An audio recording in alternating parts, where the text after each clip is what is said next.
Uh, the heat index, I think today is supposed to be 106 or something like that. Wow, wow. So you In really this have to. area, that's pretty hot.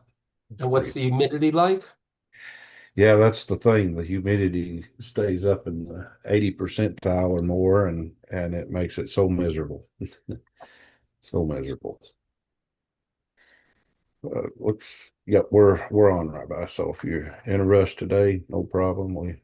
We are on, Okay. and anytime you're ready to go for it. So just remind me where we are. We are beginning chapter 12. I know Chap- these chapters 12, 13, 14, they go a little bit faster than what we've Right. covered in the past. So these are a little bit shorter and sort of direct do's and don'ts. It's probably my Okay. favorite part of the book. Uh, a whole lot of just, straightforward do's and don'ts. It's an easy read if anyone doesn't have the book. Not trying to plug the book, but it is a very easy read, and this is a really good part we're getting into. Okay, So so welcome shalom back, to you everybody. all. Okay, welcome back. Shalom to you all. We've been going through a cycle as long as it takes. That's we're studying it, trying to understand it and understand the reasons behind these principles and where these principles lead us. The idea is if we are we believe in God, we are God-fearing, not from the point of view, pardon me, not like I think, like the Christian way of, live in fear of God. We live in awe of God the Creator, the one Creator that we can't comprehend, we can't even get near comprehending, we can't touch, we can't see, but we believe not only in our hearts, but in our minds, we believe this God exists. He, he's the answer or the source of all life and of everything. And we believe that it's a good path to serve God, to worship God, not out of fear, but we believe that God is a giver. We don't know much about God, this creator, right? We know that he doesn't have a body, doesn't have any physical attributes. We know that God created us. This is a tenet of our belief that God created human beings and all creatures out of goodness, not to have playthings. And therefore, we assume, and therefore it leads us to our belief and call it our faith, our trust, that God, if he commands us anything, it's for our own good, not so that we can serve God. Serving God is a good thing for us.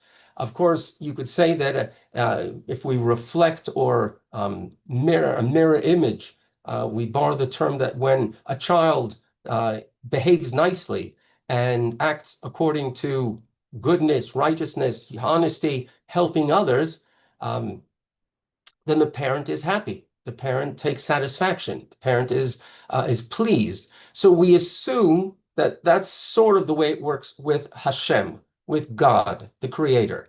So anything that we believe and we accept that we should be doing because this is God's will, we should do it because we believe it's God's will. Yes, we are obligated out of everything that God has given us. We should serve God, but to know that it's good for us. So the seven Noahide laws and all the principles that lead from them, and there are many. And we've mentioned this in the past.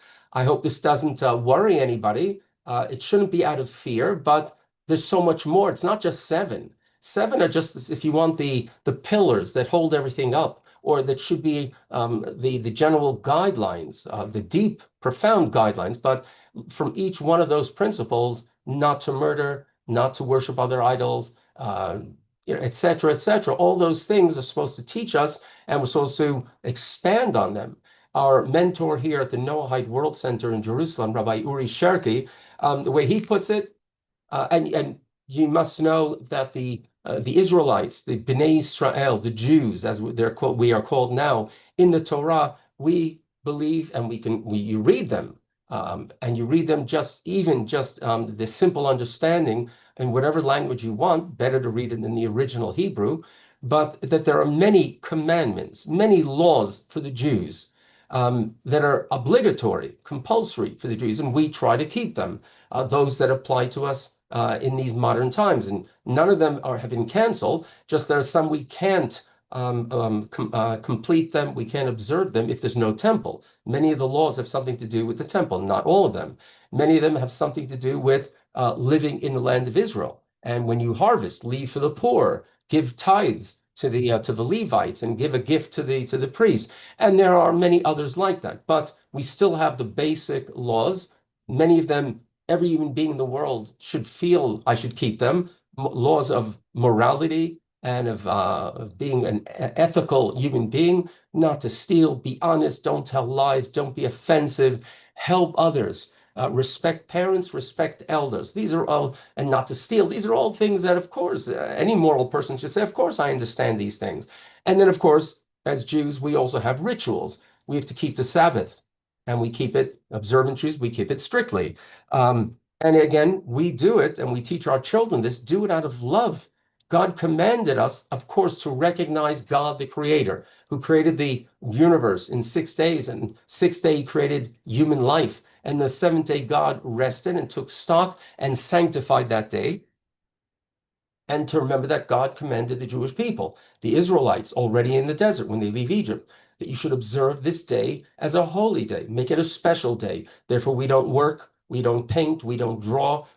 Since electricity was harnessed, if you want to say invented, it was determined that that is sort of like fire, and therefore we don't turn on electrical appliances on Shabbat, which means no phones, no computers.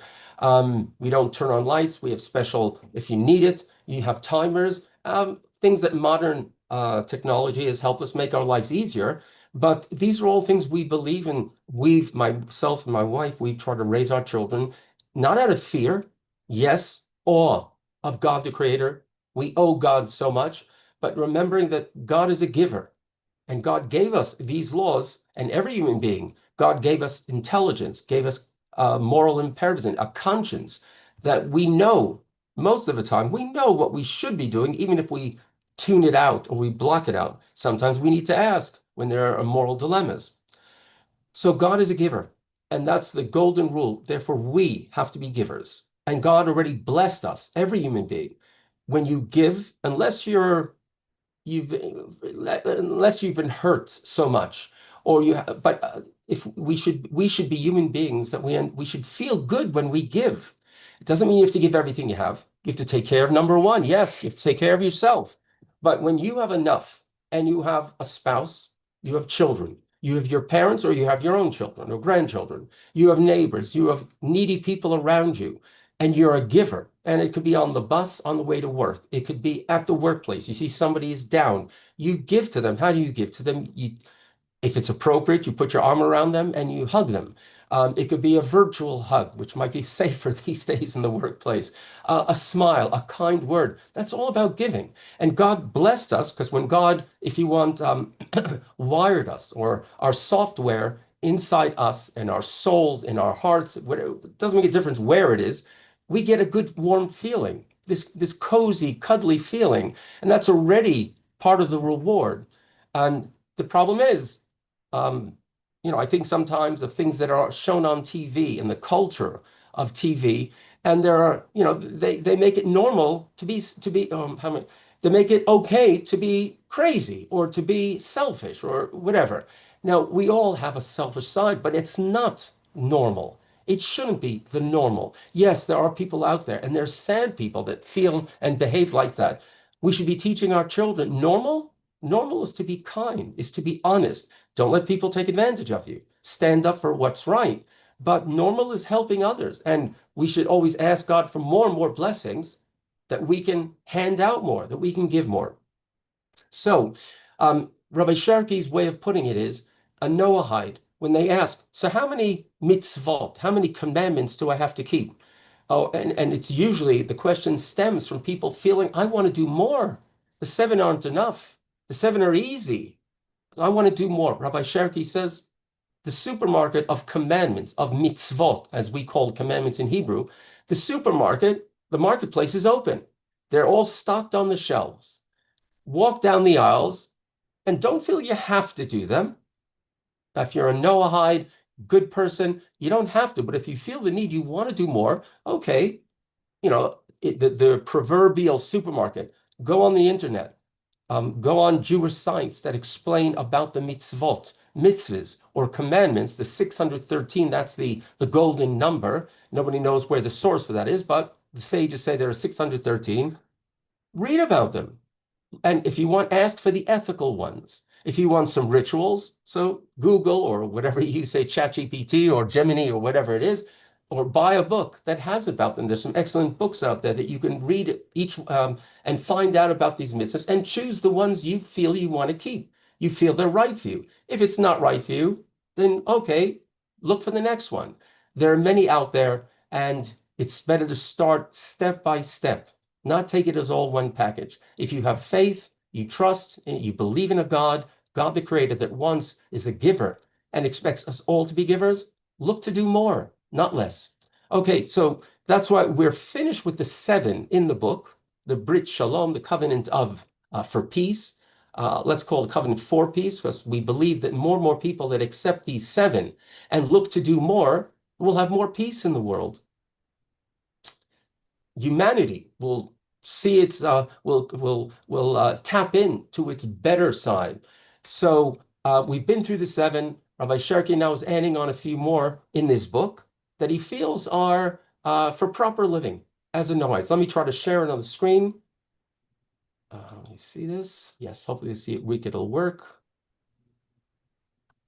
Looks Okay. good. Okay, great. I figured it out with Adobe or whatever the company is. All right. Yeah. No, I pay it. I pay my monthly things. I just sometimes they ask for to tap into it again to. Okay. So chapter 12, additional laws. Of every bird according to its species, this is obviously a quote from Genesis, times of the flood, Noah and the flood. Of every bird according to its species, and of every animal according to its species, and of every creeping thing upon the ground according to its species. All right, that's the first. So we'll see in a moment why Rabbi Cherki is beginning with this. The idea is that there's supposed to be harmony between the animal life, animal world, and between human beings. We are part of nature, but we are not supposed to corrupt it, which is what, according to the story, the pre-flood story, the whole world was corrupt. The animals were not keeping to their species, maybe cohabiting different species.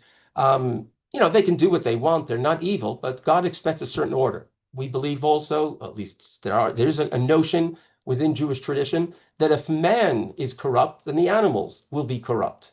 They reflect somehow in the spiritual influence or effect that we have on the world. When humanity is corrupt, the animals will be corrupt too. Second verse, again, this is later on this is after the flood. And my covenant shall be upon your flesh as an everlasting covenant. The covenant between mankind, all of the descendants of Noah after the flood, and with all living creatures.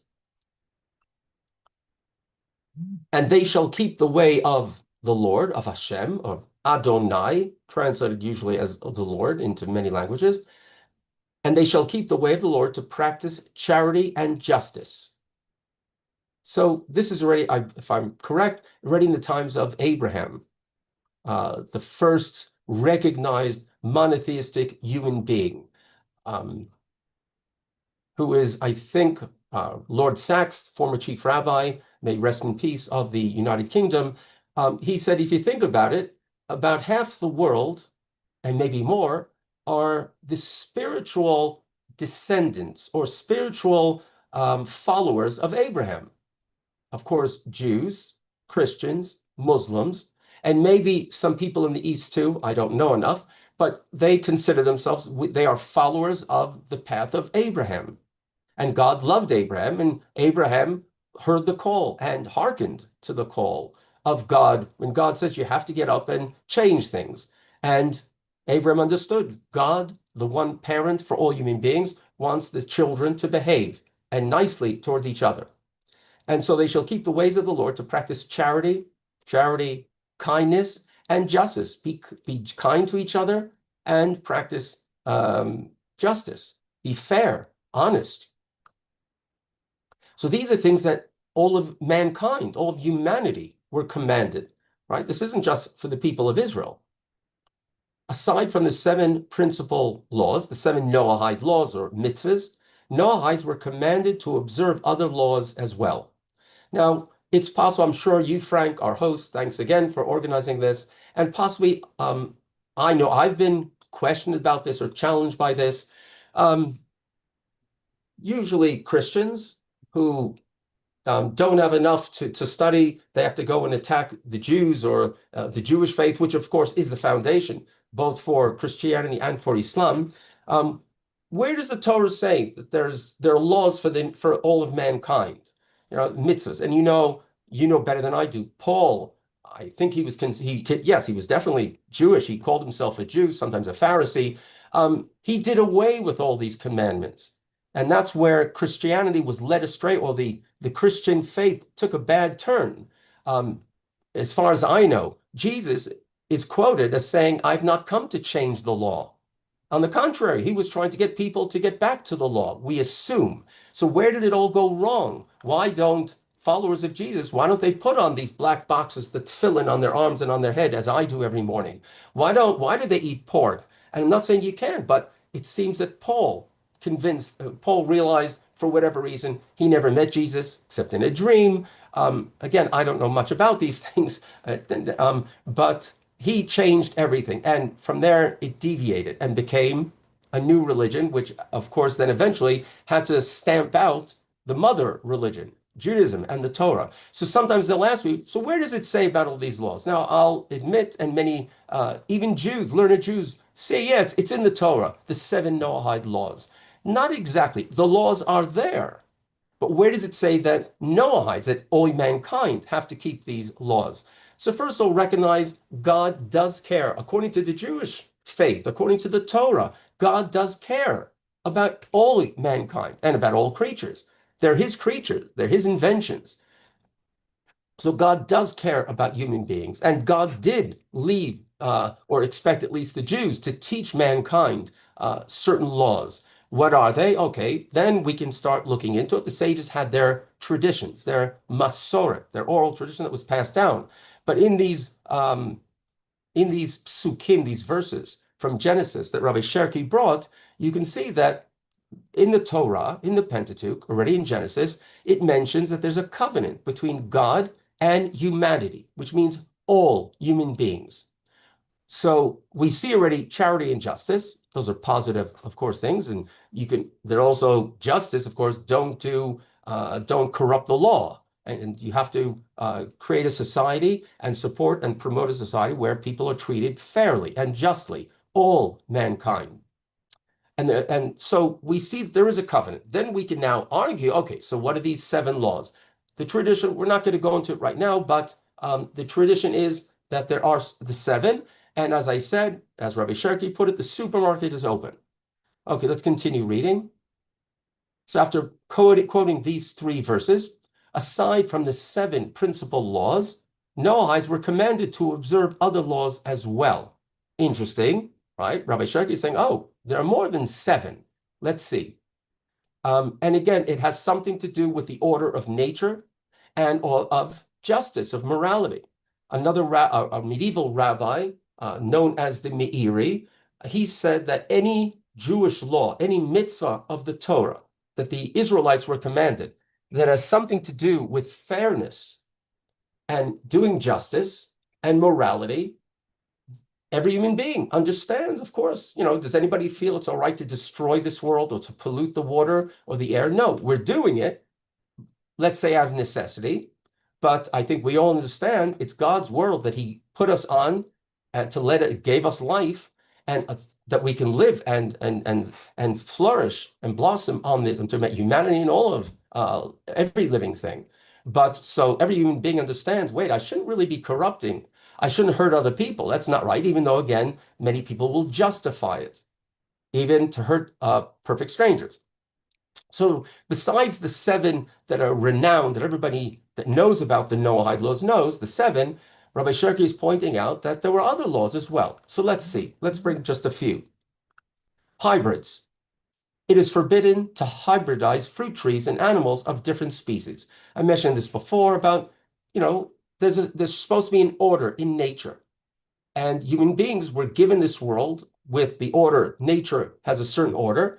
And it doesn't say, and we assume that God wants us to keep his, the way he created it, and not, so to speak, in inverted commas, corrupt things.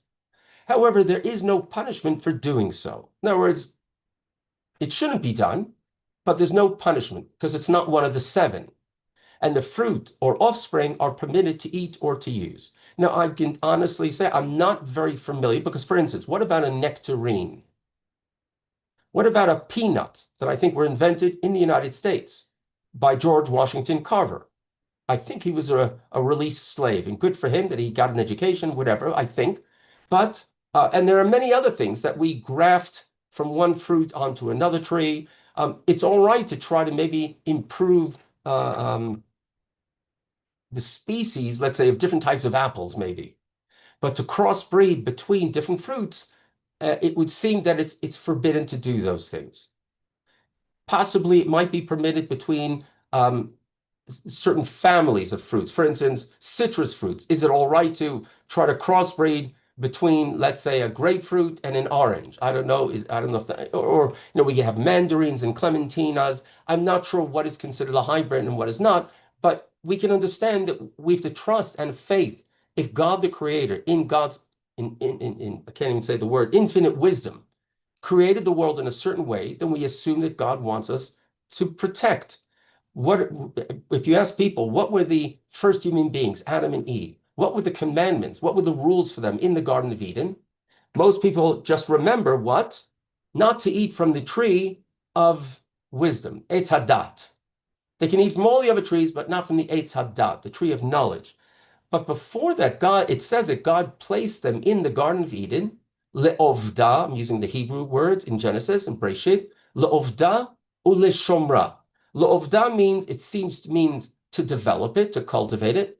Leshomra, to protect it. So if we look at the whole world as our playground or our Garden of Eden, and God placed us, the descendants of Adam, beginning from Adam and Eve, placed us here and said, cultivate it, develop it, but also protect it. Well, that's a very broad commandment. And that would also be, I guess, about not changing things in nature. Let's do one more. Number 2, the definition of what distinguishes one species from another is determined by what is agreed upon by sages who are expert in these sages. So I don't have to feel so bad. Yesterday I was placing little bags on my pomegranate tree, on the fruit of the pomegranates, so the birds can't get to them. I try not to use pesticide. I go by the advice of my gardener, but just, while I'm there in the branches on a ladder, trying not to fall off the ladder, which would be a tragedy, but I can hear the bees. And my whole perspective about bees, some people are allergic and so on, but just, I feel great, let the bees come, because, we all understand now that without the bees, to pollinize the fruits or the trees, we wouldn't get fruit. So, we've learned to think what a miracle it is of nature, or if you want the genius of nature, these little creatures that on one, if you get too close, they might sting you. They also give us honey, but they also are so small, but they are essential for fruits, for trees. So we should learn to respect nature more, even though we live in cities, most of us. So again, I don't understand much, but there are rabbis that study these things. If you want scientifically, there are some that are actually scientists and researchers today that do these things. But so what exactly is forbidden to crossbreed? If somebody is interested, if you have fruit trees and you do like, creating hybrids, well, you can pass on the questions to me, and I will pass them on to Rabbi Cherki, and he'll probably advise who to go to on these matters. But just summing it up for today, I apologize that I'm in a bit of a rush today. I've got to get to synagogue. We have a late service because today was a fast day in commemoration of the destruction of the temple and the breaking of the tablet. So remember, we are supposed to be givers because we were created in the image of God, and God told us, I created you in my image, whatever that means, because God doesn't have a form. But the sages, and we discussed this when it says we're supposed to cleave or cling, supposed to cling to God, walk in his path and cling to God. The sages say, do as he does. What's the basic thing we know about God? God is a creator. In the creation, God was giving giving life and creating a world that has so much beauty in it also has danger in it. But therefore, if we want to be like God, more and more like God, then we have to be more and more givers. Cleverly, wisely, take care of yourself, your health, take care of your own, what you need, your own necessities, your essentials for you, your family, and then find ways to give. And then you'll be more, and you'll get that cozy, warm, cuddly feeling, and will be, because you're becoming more and more like God. You're living and fulfilling the potential, the godly potential that we have inside of us. So God bless you all. Frank, thank you for organizing this, and I hope to see you all next week. Thank you, Rabbi. Thank you for your time. Thanks everyone for joining. God bless. Shalom from Israel. Shalom, shalom. All right, thanks everyone. I know it's short and sweet, but he's on his way to synagogue. So, uh, but hopefully we're back on track, and we'll see everyone next week, possibly on Wednesday. I'll have to talk to the rabbi. So.